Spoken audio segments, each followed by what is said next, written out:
Over the summer, we traveled to Tijuana, Mexico to the Hope4Cancer Clinic, and we're able to get a tour of the clinic and to see the different innovative therapies that they are using. Join us now as Dr. Tony Jimenez, the medical director for the clinic, takes us on a tour. The first one we're going to go into is the sonophotodynamic therapy room. Okay, sonophotodynamic therapy. Sonophotodynamic Say that therapy. 6 times fast. Okay, so what do we have here? At the core of Hope4Cancer is energy medicine. Right. And we know we use energy medicine for diagnosis, right? Like PET scan, positive emission tomography, that's energy. We use MRI, CT scans, ultrasound. For heart, we check EKG. Those are all energy diagnostic tools. Right. But when we're using energy to help patients with cancer, then that's not conventionally accepted. And we know that in 1954, Michael Gerber, MD, wrote a book called Vibrational Medicine, which at that time he was far ahead of his time. Yeah. And now here at Hope4Cancer, we have the Sono, part of sonophotodynamic therapy. Okay. And this therapy is available at Hope4Cancer. We've been doing this for 9 years now. We're using sound to affect cancer cells. So we provide what's called a sensitizer, and the patient takes this under the tongue based on their body weight. Okay. This is absorbed by cancer cells 70 to 1. So for every 70 cancer cells, 1 normal cell absorbs this molecule. What is the sensitizer? The sensitizer is a derivative of chlorophyll or seaweed, right? So it's a naturally occurring product, has no toxicity, and it's absorbed by cancer cells 70 to 1. We wait 24 to 36 hours after administration. This way, most of the cancer cells, if not all, will absorb it, and normal cells release it. We don't know the mechanism why normal cells release it. I think it's a God thing, but that's another story. But it works. But it works. Yeah. So cancer cells retain it, but this substance by itself does nothing till we wake it up or activate it. And that is done using sound therapy of specific frequency, amplitude, intensity. Okay. And this is something that patients could do not only while they're at Hope4Cancer, but for an extended period of time at home as a home program, because it's totally non-toxic. Right, and then we got the photo part. And then we have the phototherapy, and this is as you see, it has red lights, blue lights, and a row of lights that are not on, but guess what? They are on. It's just invisible light in the near-infrared spectrum. Okay. So photodynamic therapy will also wake up the sensitizer and allow it to activate itself within cancer cells, and that forms oxygen radicals, O-. And O-, as you know, are toxic to cancer cells, and they set off the apoptosis or programmed cell death. In addition to that, it provides a local inflammatory response, so thereby the immune system can come and target that area. Now we're going to the hyperbaric oxygen chamber room, and here we have hyperbaric oxygen. What this does is the patient comes in here, it's lying down, very comfortable. We're increasing the pressure of oxygen to about 4 to 4.5 pounds per square inch. So we know oxygen and cancer don't combine. And so the 1 hour that the patient is in here, you're saturating the cells with oxygen. So what's the normal pressure? You said 4.5 pounds per square. What's the normal pressure? About 1.3. So it's like 4 times as strong. Exactly, okay. Yes. And so that pressure is then forcing oxygen into the cells. Yes, and patients love this therapy because you feel that oxygen load. And some patients tell me, can I stay in here 2 hours or 3 hours? Literally you can, right? Because you can't get too much oxygen in this sense, but 1 hour is the duration of the treatment. Okay. This is one of the preferred treatments at Hope4Cancer, not only for its efficacy, but because it allows the patient to relax there for an hour. You kind of are in a bubble, and you forget of what the fears and the conflicts that you have. Is just a good therapy in that sense as well. In January of 2007, I was diagnosed with invasive bladder cancer. The recommendation and the mainstream medical treatment for invasive bladder cancer is to remove the bladder, prostate, and surrounding lymph nodes. Okay. This treatment had a cure rate of about 90% and would not require chemo or radiation. Okay. So that's what you went with? Yes, my daughter was 11 years old at the time of surgery, and I wanted with 90% shot of cure. That's pretty good odds. So I went with the surgery. However, when they did the surgery, they found that the cancer was also in my lymph nodes. This was previously undetected on my initial test. So suddenly I went from a possible cure rate of about 90% down to about 40%, okay. And I was going to have chemo. The initial procedure, when they thought it was just confined to my bladder, I was only going to have surgery and no chemo and no radiation. My surgeon set me up with an oncologist, one of the best around. Okay. When I met with the oncologist, he requested another scan. So the scan results came back. I had 3 tumors in my liver that were previously undetected on the initial scan. Okay. At that time, I asked my oncologist, was there a chance of a cure? He said, not really. He added that with bladder cancer metastasized to the liver, that the average life expectancy was 9 months. Some people die in 4 months, and he had never seen anyone last longer than 12 months. My brother, his wife, my wife and I really started researching alternative cancer treatments, clinics, and so forth. May of 2008, I came to Hope4Cancer. I completed an inpatient program and continued with their home program. And I'm proud to say that since then, all of my tests and scans have indicated I am cancer-free. Wow, that's awesome. It is awesome. It is. It's a great day to be alive. It is. Wow, 7 years. 7 years and counting. Yeah. You count every day, every minute. I tell you what. And that's from a pretty bleak prognosis, right? Less than a year, you're alive. Yeah. 8 years later. Yeah,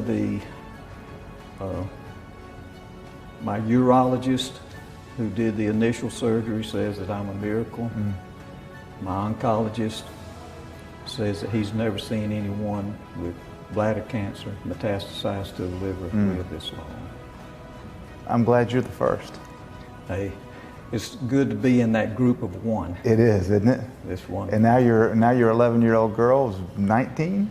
Well, at the time of that initial prognosis of maximum 12 months to live, I didn't think that I would see her even through middle school. Now she's graduated from high school and just completed her first year of college. That's so awesome. It is awesome. This is pulsating electromagnetic field therapy. Again, to affect the cell, we could pulsate water, we could pulsate the cells, we can help reduce the tumor size by energy, okay? And can I try it on you, Ty? Absolutely. Okay. Sure. So, We're going to sit down here? yeah, why don't you have a seat, please? Make yourself comfortable. I know you've had a long day. I'll This will take be very any beneficial. Let's relaxation I put can this get at around this your point. neck. Okay.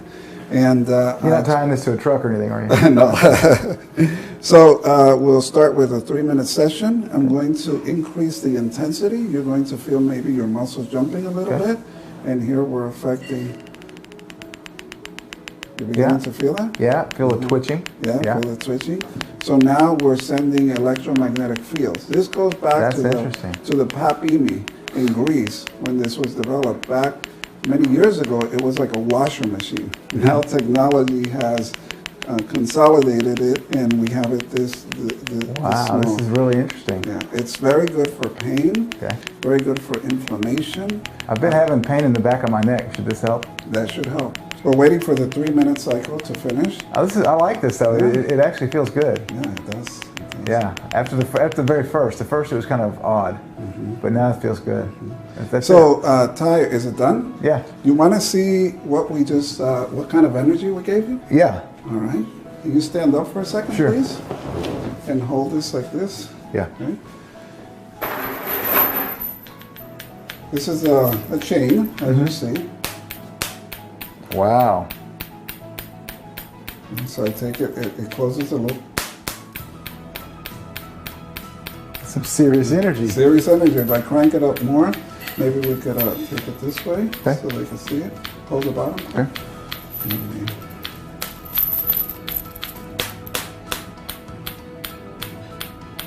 See, but then when it forms a loop, it stops. Right. I take it away, put it in, and it's stabilizing the energy pattern. Wow, that's interesting. Very powerful. Yeah. So this is the favorite treatment of many patients, huh, the PEMF. Yes, for sure. Yeah. Very simple to use, very effective, and one of the staple treatments at Hope4Cancer. Very cool. Thanks for showing me. Surely. Yeah, I'm glad I you enjoyed appreciate it. you letting me be the guinea pig. It was enjoyable, actually. Okay, excellent. This is a near-infrared sauna as opposed to a far-infrared sauna. So, Dr. Tony, what's the difference between a far infrared and a near infrared? I've got a little personal far infrared at the house, but I think it was one of your patients today that I talked to. He said, no, it's not far infrared, it's near infrared. Near-infrared. What's the difference? Yeah. Near-infrared light has a greater depth of penetration than far-infrared. Near-infrared light is more detoxing. You know that saunas and infrared light pulls out toxic and heavy metals, right? Also, most far-infrared saunas in the market have too much EMFs, electromagnetic fields, that are toxic, like a cell phone, right? There's a book called Sauna and Detoxification by Dr. Lawrence Wilson, MD, out of Arizona. And there he's considered the guru of sauna therapy. And, you know, he talks about what I just mentioned to you, the importance of using near infrared as opposed to far infrared. So near infrared is less EMFs and it penetrates further. Here we have local, direct hyperthermia. What is hyperthermia? High heat. We know, science knows, that cancer cells are heat sensitive.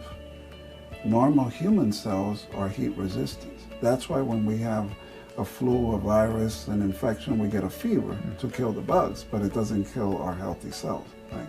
So now even in the US, they're using hyperthermia with radiation, and they're saying, wow, the results are better. Well, of course, because most of the damage selectively to the cancer cells are being done by the local hyperthermia. And so that's what this is. It's a local hyperthermia machine. Yes, and it's a very easy, non-invasive therapy. This is the one. Of course, if let's say the patient has a tumor in the breast, right? We put a conductive gel, natural, non-toxic. We crank up the device, and then the treatment is done externally. Okay. And this is using both capacitance and resistance, different types of energy to get to superficial as well as to deep tumors. This is another favorite tie. I know I told you several of them are favorites, but this is not only a feel-good therapy, but a very effective therapy. With the combination of sonophotodynamic therapy and local hypothermia, we're getting at least a 52% decrease in blood supply to the cancer tumors or masses during the stay of the patient here. We know that angiogenesis, right, is one of the characteristics, hallmarks of cancer. So if we could decrease the blood flow to the tumor, we're well on our way to having an effective therapy. Yeah. And, you know, maybe you saw some patients today who had an 80 or 90% blood flow. We did, as a matter of fact. Now, as opposed to what we've already seen with the near-infrared sauna, that's also hyperthermia, isn't it? Correct. This is just a different machine that does the same thing? Not exactly. It doesn't do the same thing because that's more for pulling out toxins. That's more for superficial opening up of the pores, for cleansing, detoxing. Okay. This, local hypothermia, and we also have full body hypothermia here, is a therapeutic treatment for cancer. Okay. Meaning it's going after the cancer cells, it's going after the bugs. Got it. The viruses, the bacteria, the fungus. So it's good doing both? It's good doing both, yes. Great. Yeah. So just to summarize Dr. Tony's protocol there at the Hope4Cancer Clinic in Tijuana, he uses sonophotodynamic therapy, hyperbaric oxygen chambers, far infrared and near infrared saunas, a drastic change to the diet, restricting sugar almost completely. And my favorite, as you saw, was the PEMF, which is pulsed electromagnetic frequencies. If you saw him put that little thing around my neck, he could have turned up the voltage. It probably would have taken me like this, but at the low voltage that they use it at, it actually is a selectively toxic treatment for cancer cells. Well, the initial feeling was absolute terror and disbelief and sure death. And, I watched my mother die at 48 of breast cancer, and my grandmother at 36, she died of ovarian cancer. And so here I was, 46, and was it my time? Because that's what happened in my family. But I was absolutely terrified. But I also knew inside of me that I there's no way you could have dragged me down the conventional path for chemo or radiation or anything like that. I knew every part of my being not to do that. I knew to have the surgery, to have this mass removed.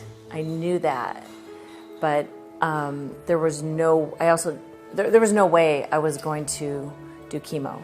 You'd have to straitjacket me and drag me in to do it, because I knew not to do that. And Dr. Tony was my hope, because I knew him, and I'd known him for years, and I'd seen the successes that, I'd send my clients. I'm in the holistic world too, and I would send my people down there when they needed cancer help, and they always said, I wish I would have come here first. And so I remembered that, and that was my hope. And so I called him up and I said, hey, this is what's going on. And so he gave me my hope. And they gave me my hope. But it's hard to have hope when you're indoctrinated into this world and your belief system is cancer equals death, or cancer equals chemo and radiation. And so there's a lot of fear out there, and you have to really look inside yourself and not be afraid. It's terrifying. It's absolutely terrifying to get that diagnosis, where your whole world implodes in on you. My son was 9, and he was my big reason why I had to do something different, because I watched my mother die and my grandmother died, both from these cancers, and I knew that I wasn't going to leave my son without a mom. And so I just looked death in the eye and I said no.